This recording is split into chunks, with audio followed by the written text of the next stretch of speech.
सिंहासनाभिरामं रणरङ्गधीरं राजीवनेत्रं रघुवंशनाथं कारुण्यरूपं करुणाकरं तं श्रीरामचन्द्रं शरणं प्रपद्ये।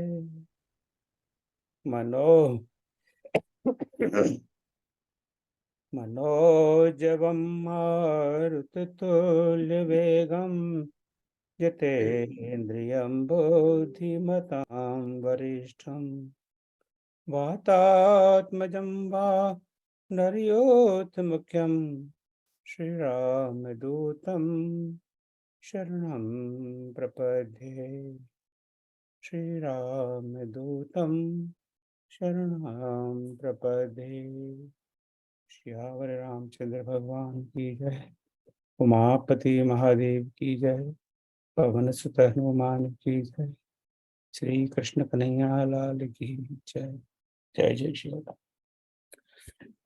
भाइयों बहनों मित्रों, आप सबका बहुत बहुत स्वागत इस रामचरित भवन के इस रामचरित मंथन के हर साप्ताहिक कार्यक्रम में।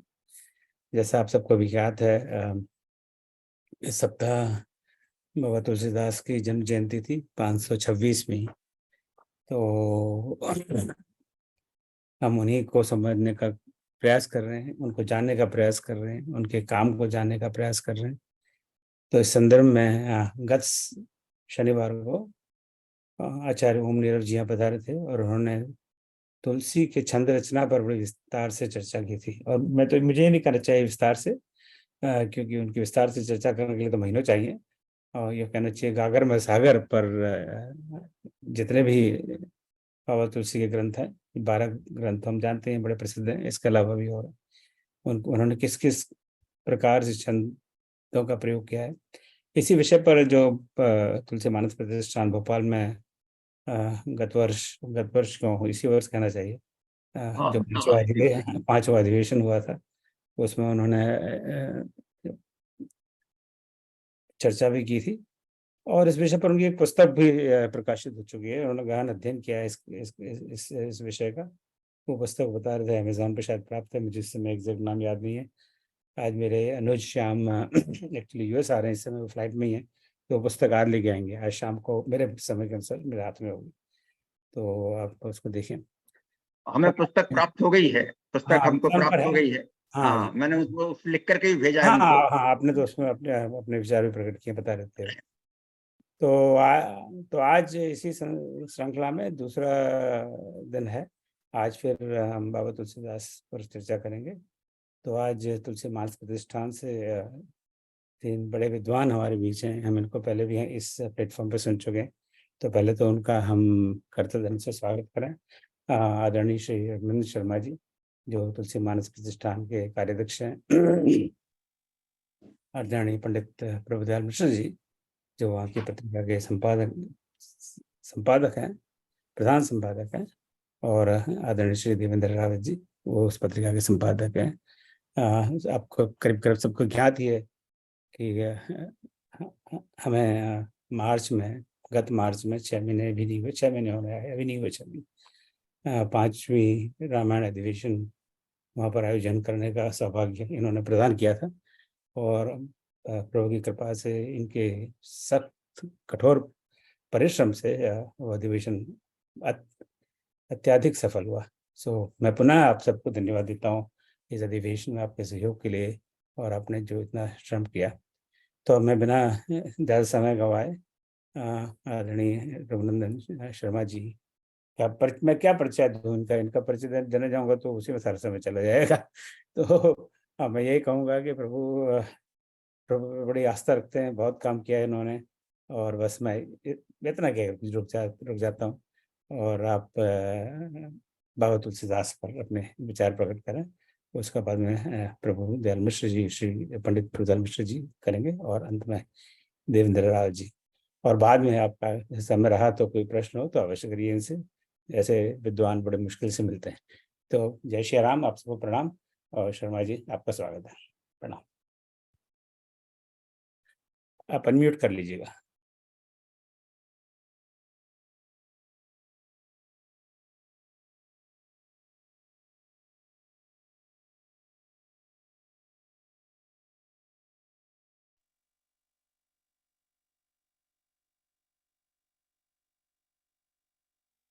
ओम जी, कौन शुरू करेगा पहले?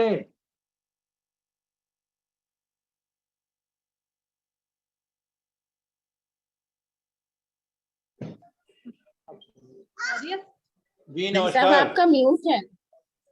हाँ अब आवाज आई? हाँ, म्यूट हाँ है। हाँ, आवाज आई। आप हाँ, ओम देवेंद्र जी जी आपने बताइए क्या, कौन देवेंद्र जी कौन आपने, अपनी बात प्रारंभ करेगा? रावत जी क्या आपने निश्चय किया कुछ? जी हाँ, मैं करूं प्रारंभ। मैं जरा लेट जुड़ पाया था, कनेक्टिविटी नहीं थी यहाँ। कोई बात नहीं, कोई बात नहीं। तो अब आप कर दीजिए, आरंभ कर दीजिए। आ गए हैं वो पुराना वाला क्रम ठीक है, पुराने वाले क्रम से। हाँ,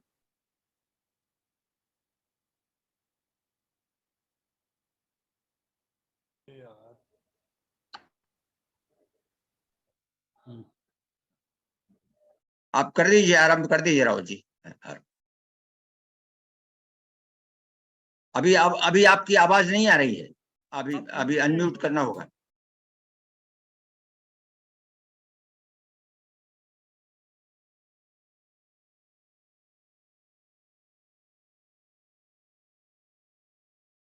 समय का बता दें गुप्त जी, समय कितना कितना है? समय मैंने रावत जी को बताया था कि हमारे पास 20 मिनट समय है। 20 मिनट का। ठीक हाँ, ठीक ठीक ठीक है। रावत जी आप म्यूट पर हैं इस समय। आप हाँ, वो मैंने कहा उनको म्यूट चल रहे हैं। चलिए अब मेरी आवाज शुरू कर हाँ, देता अब हूँ। आवाज होगी। आप करिए। चलिए, आदरणीय हमारे कार्यवाहक अध्यक्ष रघुनंदन जी शर्मा, आदरणीय हमारे मिश्र जी, और हम सबको जोड़ने वाले आदरणीय ओम गुप्ता जी, रामचरित भवन ह्यूस्टन अमेरिका से, और जो हमारे सभी श्रद्धालु सुन रहे हैं, और आदरणीय सभी विद्वान जनों को मेरा प्रणाम स्वीकृत हो। मैं थोड़ी सी स्थिति अचानक कनेक्टिविटी की गड़बड़ी थी, आप लोगों से नहीं जुड़ पाया, इसलिए क्षमा चाहता हूं। मैं शुरू करता हूं बिना किसी औपचारिकता के। तुलसीदास जी ने बालकांड के प्रारंभ में एक बहुत अनुनय विनय हम सबसे की है। वे कहते हैं, मैं अपनी दिश कीन निहोरा, इन कछु और न लाइब भोरा। मैं अपनी ओर से सबसे निहोरा कर रहा हूं, प्रार्थना कर रहा हूं कि भाई मेरी बात सुन लीजिए।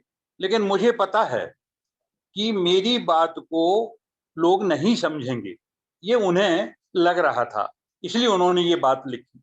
आगे वो कहते हैं इसी के साथ, बायस पालहि अति अनुरागा, होई निरामिस कबहु की कागा।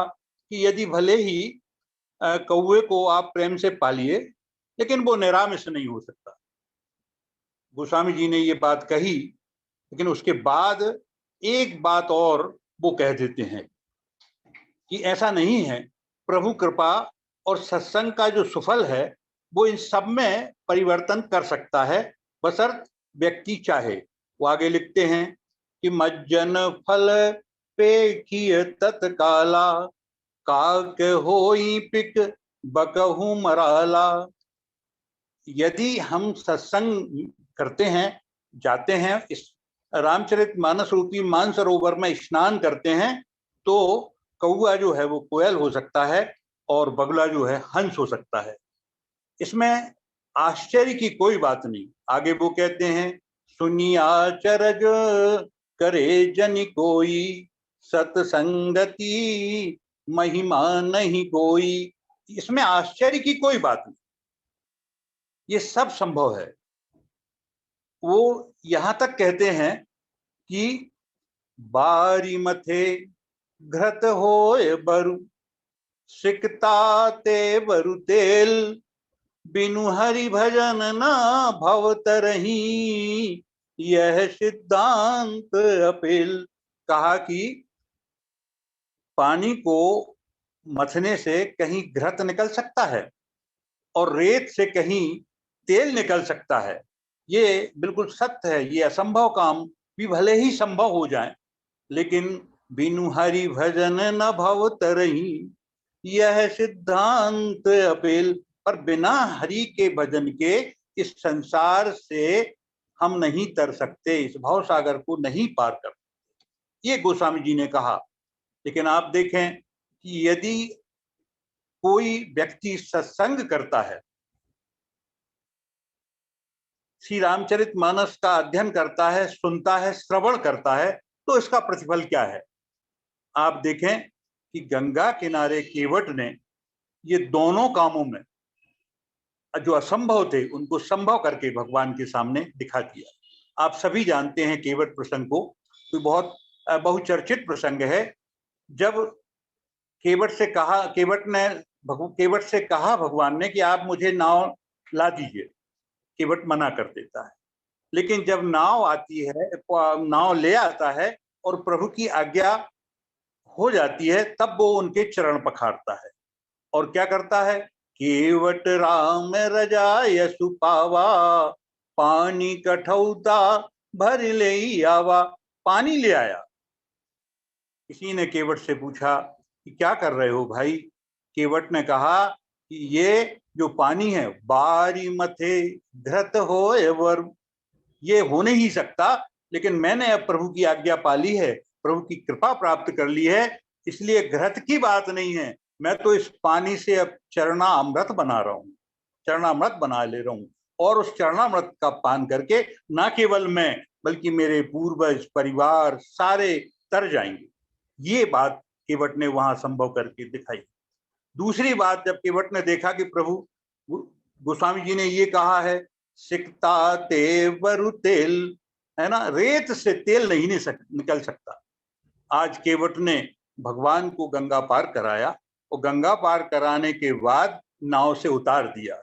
और नाव से उतारा तो कहाँ उतारा? देखिए, बोले उतर ठाड़ी भय सुर सरी रेता, शीय राम गोह लखन समेता, है ना, रेत में उतार दिया।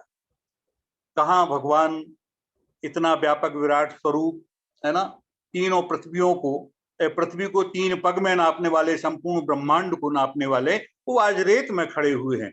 और वहां भगवान को बड़ा संकोच होता है कि मैंने इस केवट को कुछ नहीं दिया, जरूरी है कि मैं कुछ दूं। तो आप सोचिए, उस रेत में भी भगवान का स्नेह केवट ने प्राप्त कर दिया। ये मानव जीवन का, सत्संग का सुफल है। भगवान स्वयं कह देते हैं कि सब मम प्रिय सब मम उपजाए, सब ते अधिक मनुज मोहि भाए, है ना, सब मुझे प्रिय हैं, सब मेरे उपजाए हुए हैं और सबसे ज्यादा मनुष्य मुझे प्रिय। लेकिन मनुष्य में प्रिय कौन है? बोले सोई सेवक सोई प्रीत मम प्रीतम सोई, मम अनुशासन माने जोई। वही मेरा प्रिय है जो मेरा अनुशासन मानता है। प्रभु का अनुशासन क्या है?